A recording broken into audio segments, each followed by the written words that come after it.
To have someone, standing at a counter at an airport starving, like beside themselves because they don't know what to order, doesn't work, right? We need to give them real life solutions and give up this like fear of food conversation, but also really guide them to make choices that do result in elevated health and vitality.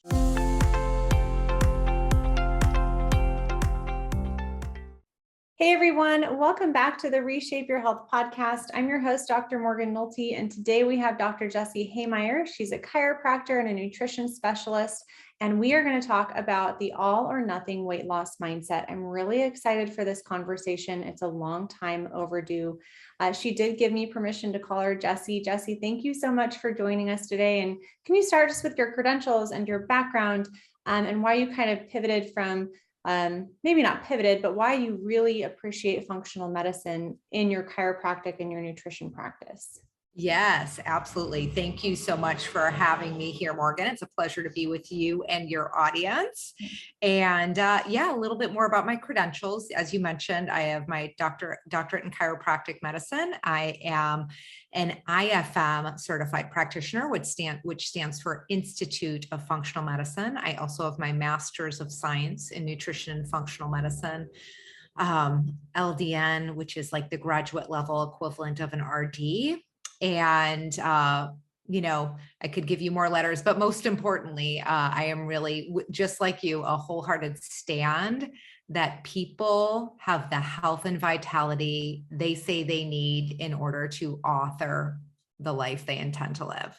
Yeah, when I got your podcast pitch, I was really impressed with the topics that you proposed because I'm like, oh, like this is exactly the conversation that we need to have, because most people come to Zivli having tried so many different things and they really are stuck in the diet mentality. And if you think about it, it's like, what did Weight Watchers do? Like, I have so many people who have stories of like being shamed by Weight Watchers of like, they didn't lose weight or they didn't get their little thing. And it's like, it was all about the weight. And I'm like, that's like the least important part here. And I'm just really excited to have an open conversation about what can people do to get over this all or nothing mindset. So let's kind of start with what's your opinion on it? Where does it come from? How do we deal with it? Yes. Well, so let's just start with that question. Where does it come from? Right? The all or nothing mindset. And I think everybody knows intuitively what we're talking about when we say the all or nothing mindset. It's the Whole30. It's the, January through February, complete abstention from every drop of alcohol, if that's not your norm, right? It's all those things that typically people engage in with a real sense of self-control, self-aggression, and such rigidity that on the other side of it, they find themselves sitting on the couch with, a bottle of wine, 99% gone, and an empty box of pizza, right? Like that, the all or nothing sort of world, right? So you don't, your listeners, like no one out there needs to trust us that it doesn't work, right? Just look at your own experience, right? Yeah. Did it ever work for you, the all or nothing approach? No. And it doesn't work because it is born of self-aggression. So what does work is stepping into a journey, and it really is a journey, and it's a journey of discovery of mastering your middle ground. And mastering your middle ground is born of love, love of yourself, love of this life, love of others. And that's really, it just, as you mentioned, right, the whole Weight Watchers mentality. That's really what this is about.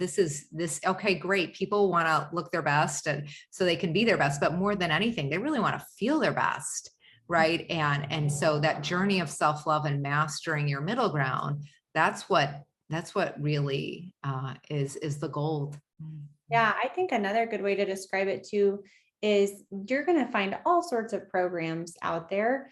And I think anything that expects you to change to their program is considered a diet, in my opinion. And it's considered like a short-term fix. And we really want to have that lifestyle change versus I'm, like you said, like the Whole30 is such a good example of like, I'm just going to give everything up for 30 days. Well, then what? You haven't learned how to fuel your body and how to live your life in a way that really supports your emotional and mental and physical health. So I think just being in the weight loss space kind of opens you up to criticism of preconceived notions about what is Zivli. And it's like, it literally means to live a low insulin and inflammation lifestyle. That's all it means, you know? And so I think that I could just tell that we're going to be very aligned on this. So what do you think is kind of the starting point for mastering the middle ground? And what are some really important skills that people can develop? And that is the important thing. It's a skill that you can develop to master the middle ground. So there's no magic pill for this. This is practice. So what do you recommend people start with? Yes. So the starting point is doing a little bit of time traveling. And I'll actually invite your listeners to engage in this exercise right now as we have this conversation. And the time traveling exercise I invite you to do is, so you're going to time travel 5 years from now. So 5 years from now, I'm 50, new decade, yay. But wherever you are right now, you'll time travel 5 years from now, and you'll stand in a 5-year future where your health and vitality is as you intend it occur, right? So if you think about this 5-year future and you're moving about the world and you're getting dressed in the morning and you're engaging with the people in your life, you know, what is it like to be you? You know, actually pen to paper in first person present tense, right? My body is resilient. It's strong. It's flexible, whatever's true for you, right? Writing that story and also writing what makes it available, right? What becomes available? What opens up for you when this area of your life is handled? And that's, you know, having people get very clear on their experience, what their experience would be like with this handled, the what and the why. What is the experience and why is this so important? That's where I start with everyone. Yep, us too. And I think that's so beautiful. And I think sometimes different ways of saying things can be helpful. So like other prompts that we give people are, how does your life change when these goals are reached? How do the lives of your loved ones change when these goals are reached? What concerns go away? What medications go away? You don't have like 4 sizes of clothes in your closet anymore. Like, so the more granular and the more specific that you can be. I love the pen to paper. We know that in order to change our thinking, we need to engage our senses. And so writing it out is so helpful. For full disclosure, I love putting myself outside my comfort zone on the regular. And so I just did this week. I'm giving up coffee for 1 week. I think long-term, maybe I really want to, but I'm not there yet. But I wrote out last night in my journal, I'm like, all of my thoughts about giving up coffee. And I was just like, how is this such a big deal to me? But I like doing that because it helps me empathize better with people who are just at the beginning of maybe reducing sugar intake or reducing that nightly glass of wine, or who are considering starting something. It's that pre-contemplation and contemplation phase where people often jump into the what and the how, like, well, how am I going to do it? And what am I going to do to get there? And you're exactly right that if we can pause and focus on the why we want to get there, the what and the how will come. But if you're not anchored down by a strong why, the old habits are going to win like every time. Absolutely. Absolutely. So what's kind of the next step? Like maybe when they have their why solidified as to why is it important that I really commit to this health journey? Then how do we master the middle ground? Because inevitably old behaviors and old thoughts are going to be coming up. So what do you do then? Yeah, well, so there are a few different things I'd say to that. Like in the context of the work that I do with people when I'm working with them one-on-one, I get a lot of information, right? I want to understand what is going on physiologically that might be moving their body into storage mode, and therefore a barrier to, metabolic optimization. So, gathering information and also educating them on what it means, right? I really see so much of our work being educating people, right? People want to feel great. They want to look great. They want to have this area of their life handled. And, for so many people, they find themselves beating their head against the wall, right? There's so much misinformation out there, and they're swimming in this whole sea of all or nothing options. And they know somewhere deep inside of themselves that there are better ways, right? So when they come to you, when they come to me, it's, okay, great. Yay. Now what's the journey, right? So I definitely, after we have the why, we start to look at the information, and the information specifically for them and their body. And then beyond that, with taking new actions, just as you were pointing to earlier, right? Rome wasn't built in a day. It's okay, let's get into a conversation called, what's your next step? Don't worry about, Jane's next step or Bill's next step. What's your next step? And instead of a step, sometimes I talk about it like crossing the monkey bars, right? You know how long your arms are. I don't. You know how risk averse or not you are. I don't. Right. So let's be in a conversation where you can take a meaningful action. In other words, it will over time be a positive improvement, just one monkey bar at a time. And so I'm sure you have this experience too. It's always fun when I work with someone and they're so enthusiastic, they've been swimming in the all or nothing mentality. So they just, want to do it all at once. And it's, actually inviting them to tap the brakes and just step into one next step. I think on many levels ends up being such a relief for them, and ultimately is really just so much more effective, right? If you think about anything any one of us has mastered, it like you said, it takes time. It takes time, consistency, And perseverance. Perseverance, it really does. And like we call those action items, and it's really fun I didn't know your like philosophy on things, but it's very much in line with ours. So we talk about monthly rocks, which are like the big goals, and then weekly action items, and never more than 1 to 3, and it's like, if you're focusing on more than 1 to 3 things for your health, that's probably going to feel overwhelming because it can be a full-time job, and chances are people have other roles in their life. And in order for it to be a sustainable lifestyle change, it has to be sustainable from the start. You have to lose weight, how you're going to live the rest of your life. And I think that that's a huge, like, quote unquote, diet falsehood, that there's this weight loss phase. And then there's this weight maintenance phase. And it's like, well, don't you want to maintain the weight that you're losing? Like, you're always in maintenance. So I don't know. I think that I have a different perspective on that. And that kind of leads me into a question that we had talked about before we started recording, which is like, if you could give someone like 1 to 2 tools, just like, here, have these to help them lose weight, what would they be? I'm really curious as to what your answer is. So the first tool I would give someone is the tool of being kind and honest. Kind and honest. So mostly in this area, people choose one or the other, right? And oftentimes how it shows up is they see being kind to themselves as not looking at the scale, or maybe having the level of awareness of what they're doing or not that they might have, right? So that's how they be kind. And that's understandable because in the past, when they've been honest, it's been like, okay, time to pull out the whipping post and just beat myself up. And that just is, it's, again, I'm going to use the term self-aggression.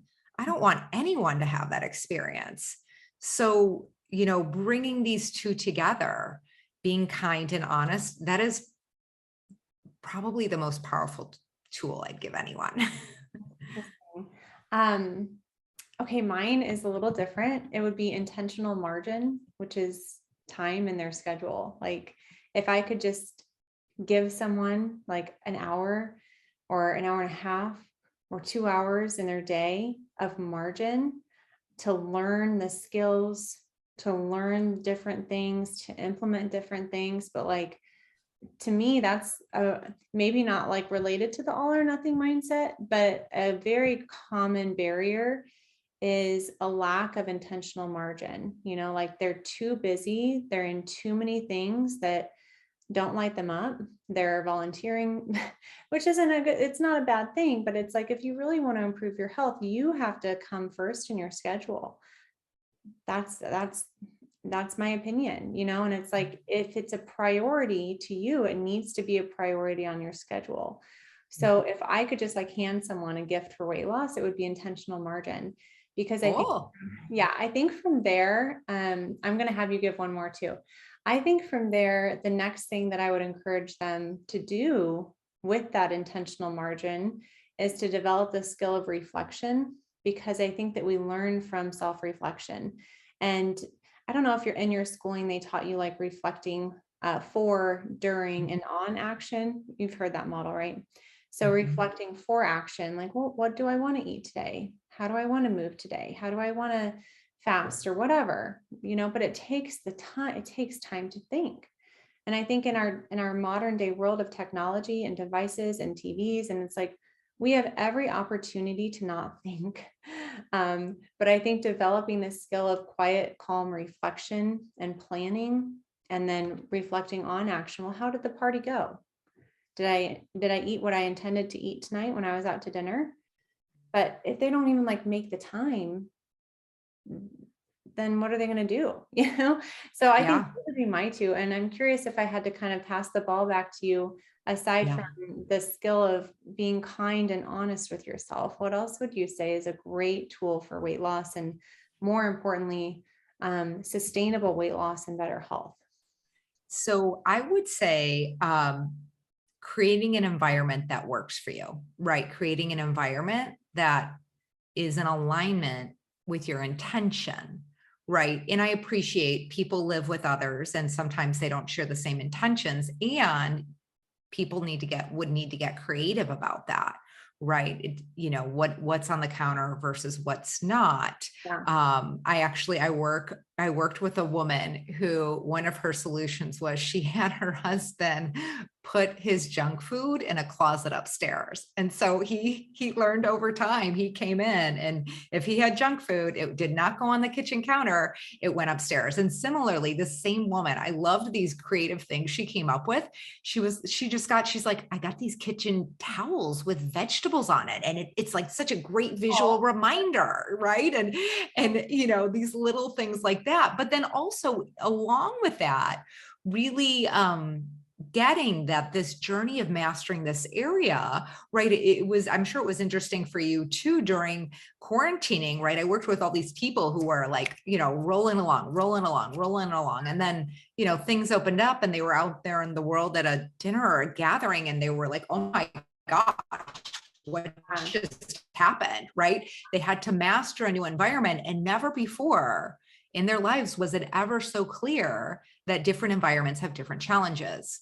So there's your home environment, and also just being aware as you move about the world, different environments will present different challenges. And that's part of the journey of mastery. So regarding the environment, that's a really important piece, and just engaging your loved one's support is important too. So I told my husband, I'm like, I'm not going to drink coffee this week. And first thing I do this morning is go over to that coffee pot, and I about turn it on, and I'm like, oh no. And so he said, don't worry about making coffee. I will make my own coffee, which helps me a lot, because usually we make it at night and preset it. So if you can talk to your partner, who's often a little bit of a barrier, at least with my clients, when it comes to weight loss, because usually if someone is changing their habits, if they're female especially, the husband's like, well, you're going to make me eat all this diet food, and I can't eat anything that you're eating, or you can't eat anything that I'm eating. And it's just much better if they kind of have a shared, we called it in PT school, a shared mental model about how is this all going to look here. So anyways, I know that you kind of talk about, one of the questions that we wanted to address today was the force field of weight loss. and the most common barrier to remove today. So I wanted to pivot to that kind of part of the conversation. What is this whole force field of weight loss? Can you help us understand that? Yeah. So the force field of weight loss is the inherited context of weight loss. And a way we could think about this is, it's the conversations and myths around food and body and weight that we were born into. In other words, we were born into this world and there were conversations happening, and that at a certain point we gained the skill of language and we joined those conversations, but we joined them just, from a standpoint of it's true, right? Like it's just true that it is this way, when really it's not, right? And so this force field, there are a number of different distinctions of what I call the force field. And as I mentioned, they're comprised of myths and conversations.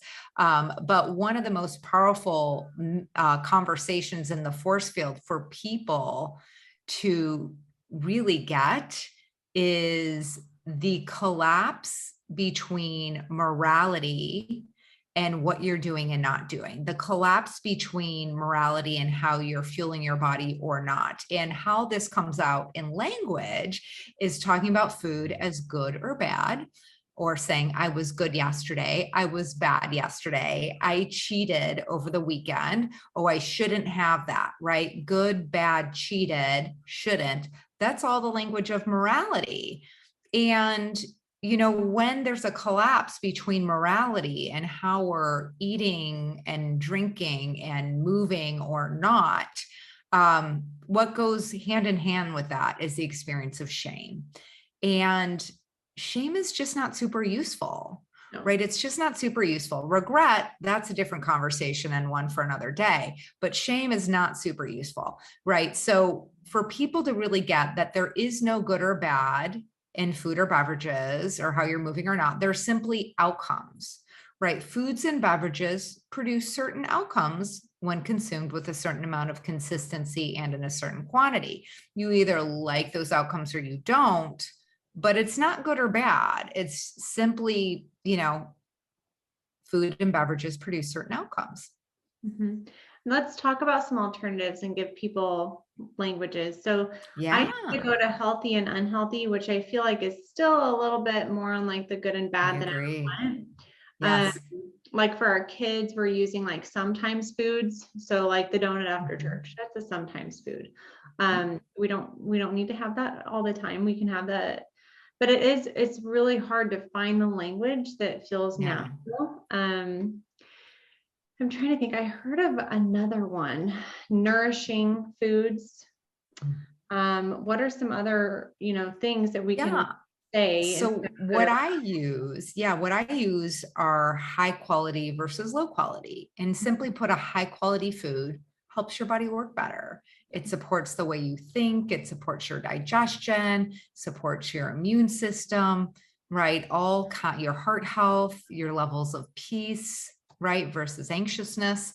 And a low quality food, if consumed in excess, right? Because that's the key. We all know intuitively that our body has some ability to sway, right? And that's mastering your middle ground, right? But a low quality food, if consumed in excess, will show up in a variety of ways. For some people, it'll show up as digestive distress, others as diabetes, others increased risk of heart disease, right? But fundamentally speaking, a high quality food helps your body work better, and a low quality food, if consumed in excess, causes stress on the body. And of course, there's some uniqueness to that, right? There are some foods that if we were to just analyze them, we would say, oh, they're high quality food. But for so-and-so, over here, not a high quality food, because when she consumes them, she has digestive distress, or she feels anxious, or, whatever the case may be. Right. So those are the terms that I typically go with, although I do really like the nourishing part that's juicy. It's a good option. I like that one too. I think the next kind of phase in my own health journey is really moving towards as minimally processed diet as I can. Can you speak to, I'm sure you've been in this for a long time. Can you speak to the philosophy behind weight loss programs that advocate you eat processed foods? Like, I'm going to just like throw some names out there. We have Nutrisystem, we have Optavia. I looked into the UNMC, or Nebraska Medicine Obesity Program, gives them like processed, diet food to eat. Can you speak into like, why? Is there a role for processed food as like a bridge to healthier choices? Is it person specific? Like, is there a role here? Because to me, it seems very convenience and profit driven versus like people might be better off spending their time and energy and money with slower changes. I think this kind of goes into the all or nothing mindset conversation of people who are like desperate, and they think that they have to take desperate measures to like undo decades of metabolic harm on their body because they need results right now because they've like neglected their health for so long. So this has just been something I've been ruminating over. What are your thoughts on it? So yes, I would say a few different things. One is, I think you are spot on in pointing to, okay, yeah, the profits, that does play a role, but I would say there are probably a few other things that play. One is, if you look at where those recommendations, there's something like Nutrisystem where, like, I mean, hands down, I'm just going to say profits, right? But something that is more, being prescribed by an MD or something like that, right? In that context, they don't really have a whole lot of, when I say they don't have a lot of training in this field, I mean, they don't have a lot of training in this field, right? And they also don't have a lot of time, right? So it's very complex, but they come into their own, profession, obviously with an intention to be a contribution. Nobody goes through that kind of schooling and intense rigor and, financial commitment and years and years and years of that without a real heartfelt commitment to be a contribution. And they arrive at the other side with a toolkit that doesn't include these things. Right. And so they're trying to find easy, quick tools that quite frankly don't really work. Right. And so, I think that is part of the challenge. I do think, you kind of mentioned, is there ever a place for this?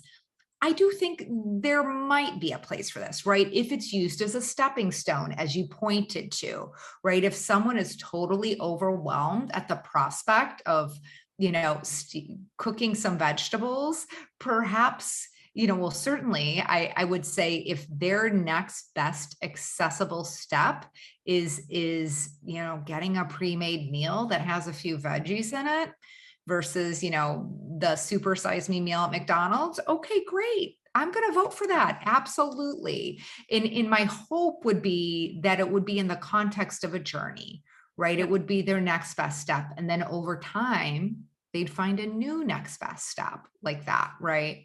So that's where I see that. And then also, one of the other things about these processed meals is that, we mentioned this before we hopped on today, is if it's not a sustainable solution, it's not a solution, right? So how many people want to live off of a Nutrisystem for the rest of their life? Like, ugh, awful.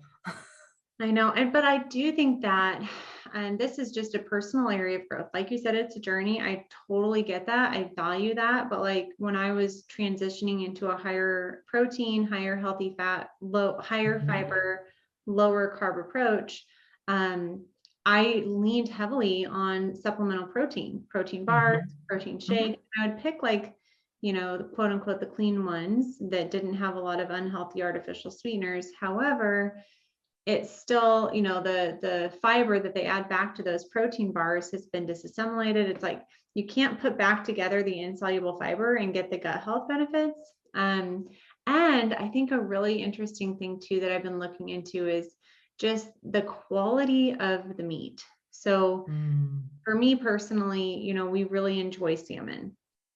So we were getting the salmon without the antibiotics. Our next stepping stone is to get wild caught salmon.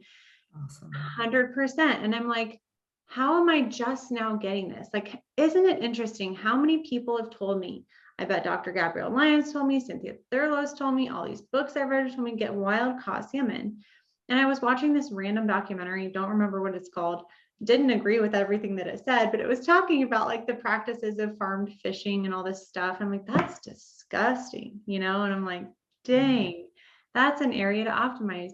And it was a one-time decision, and you can see in the flesh of the meat, it's so much brighter, that it's less fatty, it tastes different, and it's like, oh, this is a good change. I feel really good about this change. And it was the same price as the salmon that we were buying before, which I was impressed with. Thank you, Costco. So can you kind of speak a little bit to the quality of the food, not just the macronutrient breakdown or micronutrients that were added back in, and why is this important when we're talking about sustainable weight loss? Well, I mean, in the way of quality of the food. So tell me, do you mean like less processed like that? Is that what you're pointing to? Less processed, but also like the farm raised with antibiotics versus the wild caught Yeah. salmon, or like there's so many different ways that that could go. But how Oh, do yeah. you kind of explain it to your clients on why is real unprocessed food important? Well, so I would say I really do start with people where they are, right? Yep. In other words, that's just like you shared in your journey, and I very much can relate. It's like, I mean, my goodness, like the choices I make regularly now, they're very different than the choices I was making 15 or 20 years ago. And it's been a journey, right? So for a lot of people, you know, starting with something like, okay, let's talk about wild caught fish, right? It's not to say that I won't mention wild caught when available. It's just that starting at a higher level is typically going to be most useful for people. Right. So, I mean, I absolutely do advocate a whole foods approach for sure. And, am very veggie, non-starchy, veggie, heavy, healthy fats, fabulous proteins, right? Like that. But I am definitely going to start with people where they are. And I always think it's funny, once in a while I'll encounter someone who, will ask me a question about like nutritional minutia that they are so far from being able to talk. I'm like, okay, let's just look at the bar you ate yesterday because it had 30 grams of sugar in it. That's like, let's just start there. Right. So, which is totally fine. It's all part of the all or nothing approach, right? They feel like, okay, well then if I'm going to do this, I have to get everything right tomorrow. Right. No. Amen. Let's start with low hanging fruit, one foot in front of the other. So, Yes. Introducing the quality of the protein sources in particular, right? And, going organic when we can with our vegetables. Yeah. I mean, I will talk to people about that when it's appropriate. And I'm sure like you, like so many of the people who I work with are so busy and they're on the run and they're back to the pre-pandemic, pace of life. And, to have someone, standing at a counter at an airport starving, like beside themselves because they don't know what to order, doesn't work, right? We need to give them real life solutions and give up this like fear of food conversation, but also really guide them to make choices that do result in elevated health and vitality. Yep. I like the good, better, best model so much. Like I used to have lean pockets and Cliff bars all the time in PT school, and it's like, man, I was eating so much processed food and so much sugar. And then I transitioned just a little bit better and just a little bit better and just a little bit better. And I'm continuing that process for the rest of my life. Someone asked me, a Zivli member asked me, like, when do we stop with the rocks? And I'm like, never. You That's never right. stop improving until Yes. you're dead, and it's like, there's Yes. always things that we can improve upon, no matter how old you are, no matter where you're at in life. There's literally always something. And I don't know about you, I find it really personally fulfilling to continually show up for myself in that way. Like there's a lady I follow on Instagram and she's been on the podcast, Sandra McCulloch, I think is her name. And she posted this reel recently that was like, yeah, you can count calories, but what if you counted the days that you showed up for yourself instead? That's beautiful. I really like that one. Yeah. So let me ask you this too, because the holidays are coming up and because this is historically a time when people get quote unquote off track. which, by the way, I believe that getting off track should be part of staying on track. Like, we just kind of need to get out of that language of like, again, that all or nothing mindset. But do you have any like special tips that you wanted to share, because the holidays are approaching, that people can kind of stop starting on Monday, like every single Monday, because there's going to be parties, there's football season. How can we avoid starting again on Monday every single week? Yeah, well, one is giving up the myth that, starting on Monday is like the way to do it, right? And that is part of the all or nothing mentality, like all hell breaks loose on the weekend, and then I starve myself for the first few days of the week. Like, that's all or nothing, right? In a little smaller sphere there, right? So one is giving that up. The second thing I would encourage people to get inside of giving that up is that you can draw an on-demand line in the sand at any moment. Meaning you could overindulge at the nachos. And in the past, maybe you would have said, well, screw it, give me another drink.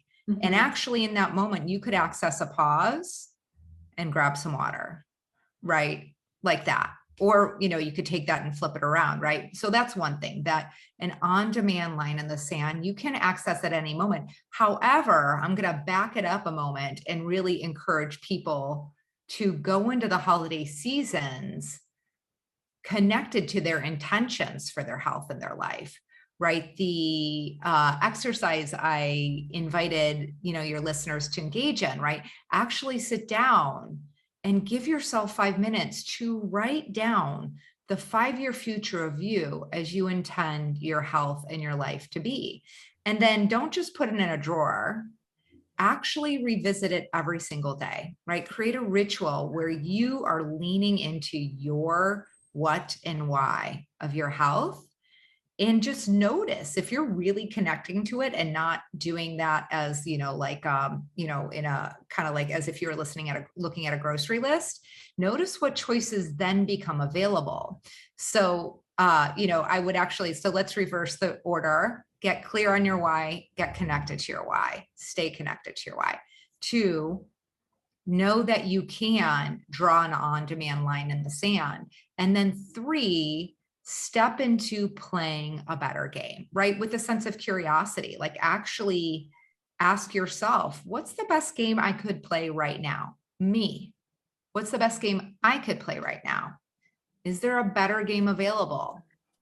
Just being in that journey totally transforms things. Yep. And I think, again, setting the intention for the meal or for the party, or doing just a little bit of self-reflection before you go and kind of creating a loose plan, man, that can be helpful. And I think that this is especially a great opportunity if you are on one of those more restrictive diet plans, that like the prepackaged food where it's like, oh no, that's not on my diet. Maybe this is a good opportunity to reassess your plan. And if you're hearing this conversation and it's really resonating with you, I hope that you're considering this a sign that like, okay, maybe there's a place for this food, but maybe I don't have to have the all or nothing mindset. And maybe I can learn how to eat healthy at a party without being obsessed over the food all the time and not present in the conversation. So that's something that I hear a lot, is people are so tired of being so obsessed with food and thinking about food all the time and thinking about what they're going to eat and thinking about what they're going to make and thinking about what's going to be available at the party.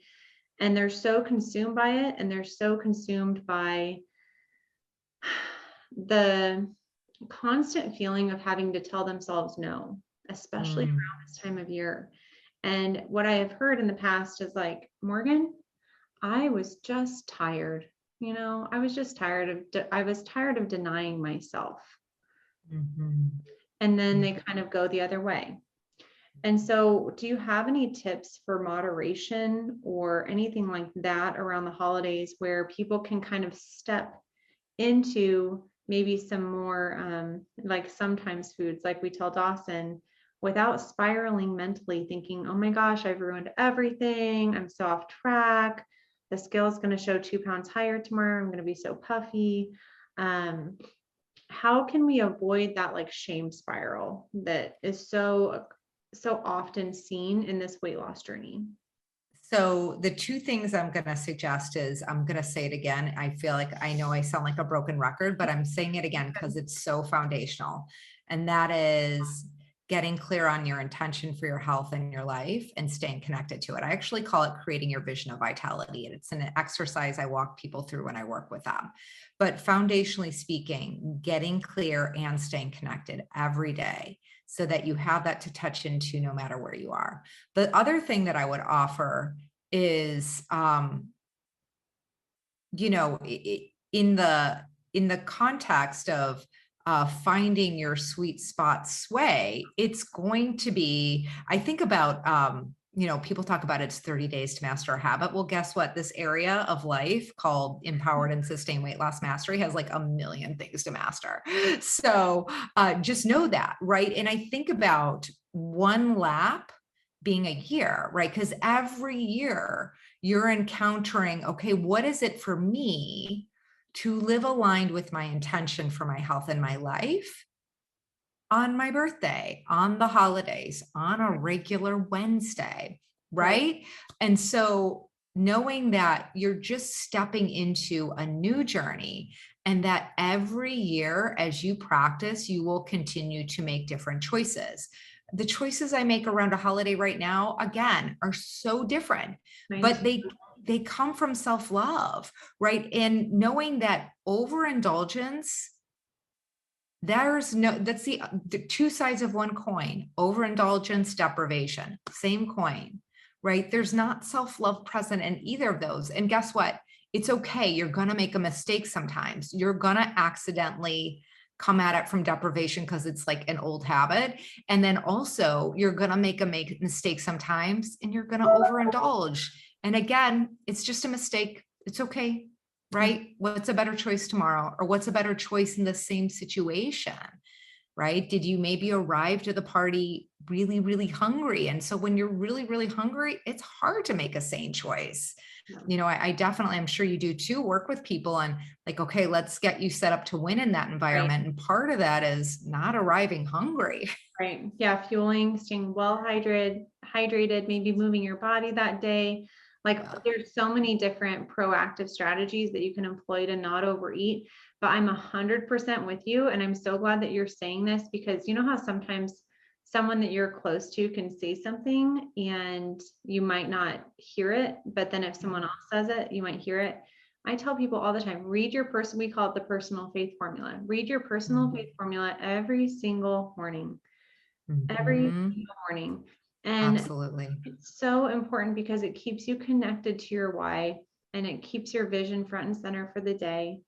And it almost like, because those other thought patterns will come up, but then if you have proactively kind of done your vision or your personal faith formula for the day, it's almost like you have those thoughts more readily available to fight the limiting ones.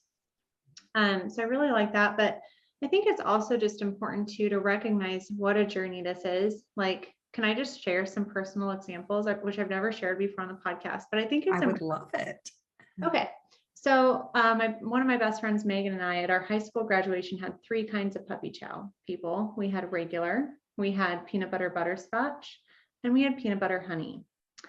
I was the queen of sugar. We went to Megan and I went to 14 graduation parties, and she listens to this podcast. So hi, Megan. 14 parties, I think. And we had dessert at every single party. My friend used to put a Nature Valley, or I don't know, those yogurt filled granola bars at the end of the triple jump runway because I was so motivated by sugar. Like, jump farther, Morgan, then you can have the bar. It's ridiculous. And my husband, he's like, you're such a hypocrite, Morgan. You've probably had more sugar in your lifetime than any of your members. And I'm like, yeah, but I don't anymore. And I feel so much better. And I know the health outcomes that I'm preventing, the diabetes, the dementia, the heart disease. I know that I feel so physically fit and active to play with my kids. Like, I want that feeling for other people. I don't care how much sugar I've had in my past. Like, I got it locked in now most of the time, right? Most of the time. And I still give myself grace on the times when I don't. And it's like, but how much, if you know what I think a really nice thing to end this conversation on is like the whole gap and the gain. Like, I have never read that book, but I love that concept where, there's the gap where you are like, if you're watching on YouTube, let's pretend like I'm standing in the middle of a line and like there's a point in the middle of a line. And if you're looking at the gap, you're looking at where you're at now with where you think you should be or where you want to be. That's focusing on the gap. And that is always going to be disheartening. Like it's like a mirage. It's always going to move. Like where you want to be is always going to move. But then if you look back and you look at how far you've come, like me, having 3 kinds of puppy chow and like not being able to control myself at all around sugar. I literally this is so embarrassing, but I don't care. I had a name for her, Beth Ann. Sorry, anyone who's named Beth Ann. So in college, when I would have a bunch of sugar, my friends would call me Beth Ann because it was like crazy Sugar Morgan coming out to play. It was ridiculous. Anyways. That is so great. Thank you for sharing that. That is so endearing. It's fabulous. It's pretty embarrassing. I'm getting red. But that's okay. I'm sure I'm not the only one. Anyways, so looking back is looking at the gain, right? So looking at the days of Beth, like back at the days of Beth Ann and seeing that like she's not here anymore, like I feel so much more in control around sugar and around food, around my choices and my consistency. That feels so much better than looking at like, oh, but look at how much farther I want to go. Like that's not encouraging. So I think for anyone listening, another great journal prompt can sometimes be, how far have I come? I want to show you one more thing before we go. So I actually got a whole journal. I love my little journals, just for my gains, because I think for the fellow achievers, the fellow people who feel like we can't ever pause to celebrate our accomplishments or just like to say, what did I do today? You can get a journal. I write in here and I just say like, what did I get done today? So that I'm constantly looking back and seeing my progress and not feeling the pressure to like move towards the mirage. And I think that has helped me develop a sense of patience and calm about self-improvement that I didn't have before when I was always focused on the gap. And like, we want to bring a little bit more attention to the gain, and that will help alleviate that all or nothing mindset of like, I got to close that gap as fast as I can. So any last like final thoughts that you want to share with the listeners today? Yeah. So, well, and actually this is a question for you, Morgan, right? You like, 2 things, like congratulations on the tremendous progress you've made with sugar. No, really, really, really, really. To me, it's like you gave yourself the gift of freedom. Yeah. That's awesome. It's beautiful. It feels really good. Yeah. Yes. And then, what I heard from you was a little bit of what I heard from you was you being present to a gap between where you are and where you intend to be with sugar in certain situations, maybe. Yeah. But you don't need to answer it right now, but maybe the question to answer would be like, how does Morgan know she's won? If we're not clear on that, then it's like the experience of always losing. It's like, it's just never enough. And sure, like you are totally a learner. I'm a learner. We're evolvers. I love that. You're my people. Right. But there is a sense of like, okay, based on where I am right now, how do I know I've won this? And so really getting clear on, okay, in certain situations, if you feel like there's, an opportunity to elevate, just great. What is that opportunity? Yeah. Maybe it's frequency, maybe it's quantity, maybe it's really the, whatever it is for you. I think that's a useful thing to ponder. That's a good way to put it. Like, what does a win look like in this situation? Or like, what's my intention? I love that word. Like, what is my intention? And I'll consider that. Thank you. Yeah. Especially with the holidays coming up. That's right. It is a journey. And so, as far as, one thing I'd leave your listeners with is really an invitation to look for yourself, with real kindness and compassion and self-love at what is one new action that you would like to step into, right? And this is a promise from you to you. Your health is a sacred journey. And this could be something around you're going to be a yes to, right? Something you're going to start doing, add more leafy greens to your lunch, whatever is true for you. Or it could be something that you'd like to reduce doing, right? I'm going to, reduce my alcoholic beverages to a total amount of 3 in one sitting. For example, if that's where someone is, that might be the right place to start. Or, alternatively, it could be simply put, like, getting the facts, right? Sometimes people just don't really know what they're doing. Yep. Right? They're not seeing how frequently they're reaching for a glass of wine. They're not seeing how often they're having the dessert. So, simply starting with, okay, kind and honest, that's a great place to start too. Yep. So that is great advice. I love that. Just pick one actionable thing. And Jessie, can you tell our listeners where they can learn more about you? Yes, absolutely. So you can learn more about me at wellempowered.com, where you are welcome to schedule a 30-minute complimentary Zoom consultation. And you can also learn more about me on Instagram. Well Empowered is where you'll find me. And those are the 2 places you'll find me most. Perfect. Well, I appreciate your time and your expertise. And this is a really fun conversation. Listeners, I hope that you enjoyed hearing about Beth Ann and the fact, sometimes you put people on a pedestal, like when you listen to their podcast and whatnot, or the guests when they come on. And it's like, I think that if we can kind of start breaking down those walls and just being honest, like you said, being kind and honest, I think is always a good thing. And you're really fun to talk to. So thank you very much. Thank you so much, Morgan. It's been such a treat connecting with you. We are totally of the same tribe, and kudos to you for the great work you're doing. So thank you. It's been such a pleasure. Thanks. We'll talk soon. Bye. Awesome. Bye-bye.